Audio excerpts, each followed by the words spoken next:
अक्षरा सिंह की मुश्किलें बढ़ सकती है, उनके खिलाफ जो है वारंट जारी किया गया है, जल्द ही उनकी गिरफ्तारी भी हो सकती है। क्या कुछ मामला है ये सब जानेंगे पटना हाईकोर्ट के जाने माने वकील शिवनंदन भारती जी से। सर क्या कुछ मामला है, अचानक से ऐसी खबरें नहीं, जो खबर के यदि जो अभी न्यूज़ चैनल में जो चल रहा है उसको बहुत ऑथेंसिटी होती नहीं है, लेकिन इस परिस्थिति में यदि किसी व्यक्ति के विरुद्ध यदि गैर जमानती वारंट जारी होता है, यदि समन पहले गया, समन पर वो नहीं आए तो फिर वारंट पे बेलेबल वारंट, फिर नॉन बेलेबल वारंट। तो जो आपने जिस हिसाब से खबर के बारे में बताया कि खगड़िया कोर्ट के द्वारा उनके खिलाफ एक प्रोग्राम में जैसा आरोप है, आई एम नॉट श्योर कि क्या है, जब चूँकि मैंने देखा नहीं है। 2018 का मामला, चंदा करके वहाँ पे आयोजन किया गया था, पैसे लेके अक्षरा सिंह नहीं पहुँचते, ऐसा आरोप है। आरोप पर जैसे तो किसी व्यक्ति पर कोई आरोप यदि लगता है तो उस जब कभी भी केस हो तो लोगों को वहाँ पर उस केस में यदि झूठा केस भी है तो भी आपको अपने लॉयर के थ्रू उस चीज़ पर रखना होता है। तो अभी एक तरफा ये गए नहीं, जिस हिसाब से कभी केस पर ध्यान नहीं दिए, जिस कारण कोर्ट ने गैर जमानती वारंट जारी कर दिया। कोर्ट ने कहा कि आप पर केस है, आप अभी तक कोर्ट में क्यों नहीं आए, या तो आपको स्वयं आना चाहिए था या किसी एडवोकेट के थ्रू उपस्थित होना चाहिए था। वो जब नहीं हुए तो उस पर कोर्ट नाराज होकर ऐसे परिस्थिति में गैर जमानती वारंट जारी कर देते हैं खगड़िया कोर्ट के द्वारा। सर हाँ, जैसा हमने देखा नहीं है वारंट, लेकिन आप लोगों ने कहा तो मैं किसी विशेष व्यक्ति का नाम लेके नहीं, वैसे मैं प्रक्रिया बता दे रहा हूँ कि पहले समन होता है, समन पर नहीं गए तो वारंट दो तरह का, बेलेबल और नॉन बेलेबल। गैर जमानती वही मैं कह रहा हूँ, पहले जमानती वारंट और फिर जब उस पर भी नहीं आएंगे तो नॉन बेलेबल वारंट।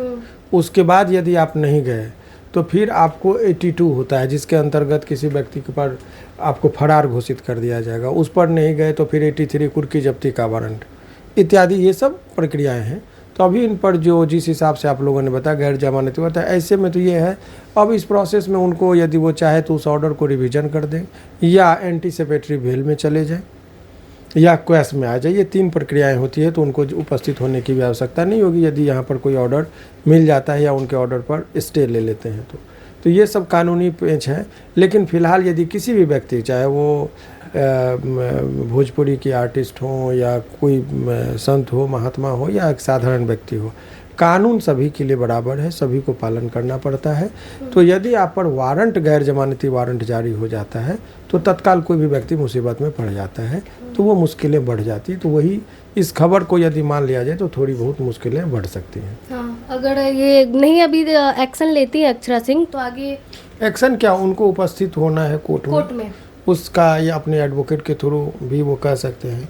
तो ये सब चीज़ें होती है, तो देखा जा सकता है कि अब क्या होता है। सर लिखा हुआ कि मामला 2018 का है, खगड़िया के एक मैदान में कार्यक्रम आयोजन किया गया था चंदा इकट्ठा करके। उस कार्यक्रम में अक्षरा सिंह को जाना था लेकिन वो नहीं आई, नहीं आने पे जमकर बवाल हुआ और खगड़िया में ही उनके खिलाफ जो है आरोप है। ये आरोप है, वो मूल कॉपी देखना होगा कि मूल कॉपी, ये तो मीडिया का भाषा है, उसमें एग्जैक्ट क्या है तो वो तो उनका जब आएगा तो देखा जाएगा। अगर सही में वो पैसे लेके उस कार्यक्रम में नहीं गई तो क्या होगा सर?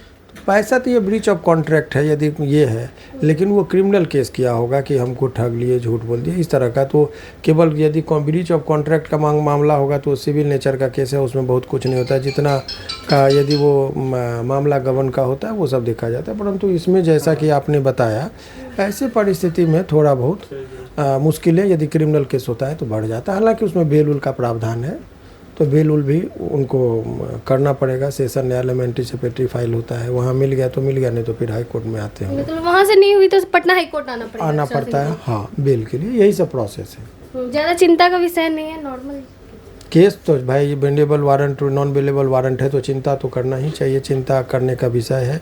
चिंता के साथ चिंतन भी और अपने बचने का उपाय भी, प्रावधान भी करना चाहिए। गैर जमानती वारंट के बारे में, गैर जमानती वारंट, देखिए वारंट का मतलब होता है आदेश, आदेश की भाई गिरफ्तारी का आदेश या पकड़। वारंट का मतलब कि जज साहब जो कोई बात आदेश देते हैं उसको हम लोग वारंट बोलते हैं। तो जज साहब के आदेश पर कि भाई जो इनको गिरफ्तार करके ले तो वारंट हो गया है, वह उसको हम लोग कहते हैं अरेस्टिंग वारंट। किसी के घर में चेक करने के लिए जाना होता है तो हम लोग सर्च वारंट कहते हैं। किसी का सामान को जब्त करना है तो सीजर वारंट कहते हैं। तो वो आदेश पर निर्भर करता है क्या है। तो अभी इनके खिलाफ ऐसा वो यदि बेलेबल वारंट होता तो वो उपस्थित होते, उनको बेल मिल जाता है। अब गैर जमानती हो गया कि वो जाएंगे भी तो बेल मिल भी सकता है, नहीं भी मिल सकता है। यदि बेलेबल होता है तो निश्चित था कि बेल मिल जाता है। अब वो मिल भी सकता है, नहीं भी मिल सकता है, वो जज के मूड पे निर्भर करता तो है। जज चाहेंगे तभी, नहीं तो हाँ, गिरफ्तार करके उनको कस्टडी भी हो सकता है और कई दफ़े हो भी जाता है। तो ये सब समस्याएं हो सकती हैं। चलिए, बहुत बहुत धन्यवाद सर। हमारे साथ हाईकोर्ट के वकील शिवनंदन भारती जी थे। आपने सुना इन्होंने अक्षरा सिंह के मामले को लेकर क्या कुछ कहा। बाकी आप अपनी राय कमेंट बॉक्स में ज़रूर दें। धन्यवाद।